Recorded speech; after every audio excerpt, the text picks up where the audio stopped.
Hello and welcome to this video. Today I'm going to customize this old phone case. As you can see, it's pretty beat up and yellow, which is kind of normal for this type of phone case. You know, the rubber turns yellow pretty easily, but I decided to use that to my advantage and draw a mushroom in the forest kind of theme. So I made up a little sketch, took a photo of it with my phone and then scaled it to the size I need for it to fit the case. And this is gonna help me like position everything and all that kind of stuff. And of course the first thing I have to do is wipe it down and clean it with alcohol. Now I did miss a crucial step, which I actually did in my customizing my Switch case video, which is clear gesso. And I will come to regret that a bit later, but for now let's actually start with customizing. So as you can see, I'm just placing the case on top of the image and then I'm starting to paint directly with some acrylic paint on the inside. My plan is to seal it later from the inside. I also mirrored the image and hopefully it's gonna then last and not like come off on the phone or anything. If that should happen, it shouldn't be too much of a problem since, again, just a bit of cleaning alcohol should fix that. But I want this image to last a decent while. So I'm starting out with the mushrooms, the little dots that it has, and I'm trying to like shade a little bit. But because I'm working reverse here, I have to think in reverse too. So I need to start with the shadows and highlights first and then apply the midtones right on top so that the shadows and highlights will show on the other side, since this is going to be reversed. It's kind of like when people do glass painting and you have to do the outline first and then the rest. So always working in reverse like this with like shadows and highlights means that I constantly have to like think about how this image is put together, and I also have to like turn it around a decent bit to see if what I'm doing has any logical sense and is showing through to the other side. The same technique applies to like basically every part of this picture, so I'm starting out with the branches, highlights and shadows before adding the midtones, and so on and so forth. I'm not going for anything realistic here, I'm going for more of a very simple fantasy-esque style, but I still want a little bit of shadows and highlights.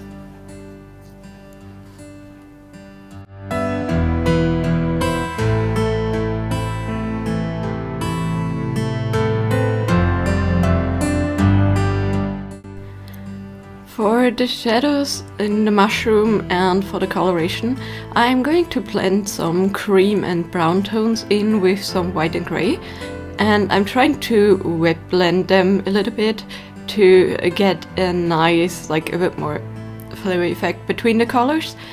And a lot of mushrooms that have like white stalks have this kind of brown undertone to them, this like creamish brown. And I really like how it looks, so I decided to go with it instead of just going with like pure white with grey. I think it blends in with the background a little bit more and it has a bit more of a natural look.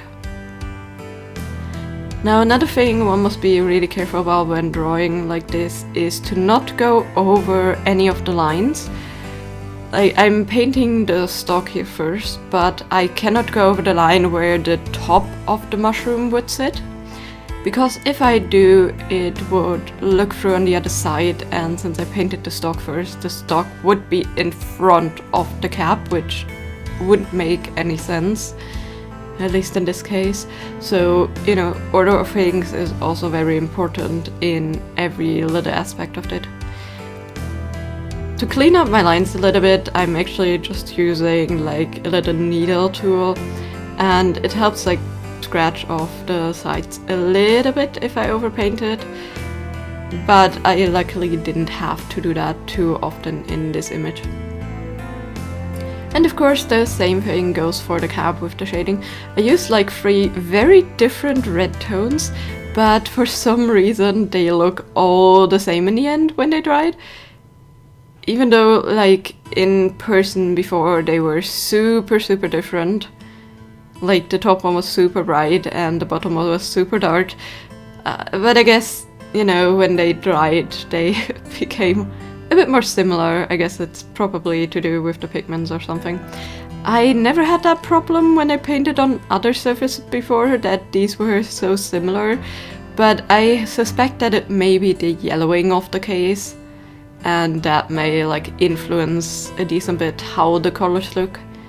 Because from the back you can kind of tell the differences, but yeah, it completely disappears from the front.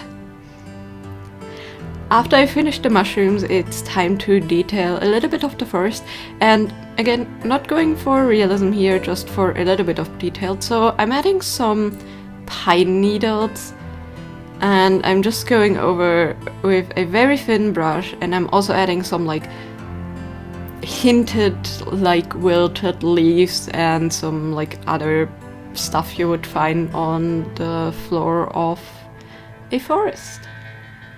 And then it's time to detail the tree. So first thing I'm going to do is add moss. I purposefully designed this tree to cover up a little like logo thing my phone has on the back that I don't really care about. So I purposefully oriented it to the left hand side where it would cover it up, because I found that it just would look neater and, you know, would make the image pop more instead of having like a silver shining logo on the back. So I'm going in with two different types of green. I'm starting off with the highlights and then going in with the shadows before adding a lot of different like very rough streaks of brown. With my previous lines I went quite deliberate and like made sure they're very like even and pretty thick in color, but for the tree I went in with pretty like rough strokes that, you know, are a bit more abstract, I guess, and hopefully this is going to add a nice bit of texture to the tree. And then I'm adding a layer of brown to everything, and because it was still slightly see-through, I'm also adding a layer of black, and here it comes to bite me with the gesso thing. Luckily enough, it was just at the corners. I guess it took a little bit longer to dry for the paint, but it didn't adhere quite well. So when I painted the black over the corners, it just removed some of the other paint below. I still think it looks really cool. It looks like an old photograph, so I'm not mad that this happened, but it definitely wasn't the plan. I also lastly varnished this piece. I'm using Molotow UV varnish here. It should prevent it a little bit from yellowing and staining, but that's it. And here you can see the result. It made the case a bit foggy since I'm using matte varnish, but I actually really like it since it looks like a foggy, misty background. So in the end I would say it actually turned out really well.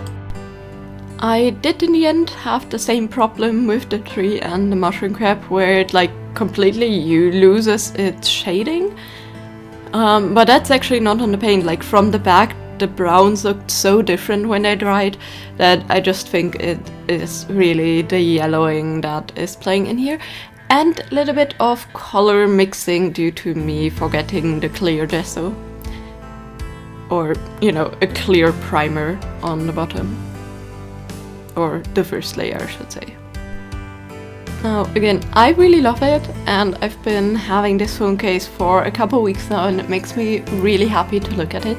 And I'm actually so happy with the black scratching that happened around the edges. You know, it really looks like it's a faded or scratched up picture, and it kind of adds so much. And like in real life, the color of the phone is more bluish black, so it like blends in with the phone a little bit more. It's just really hard to see on pictures.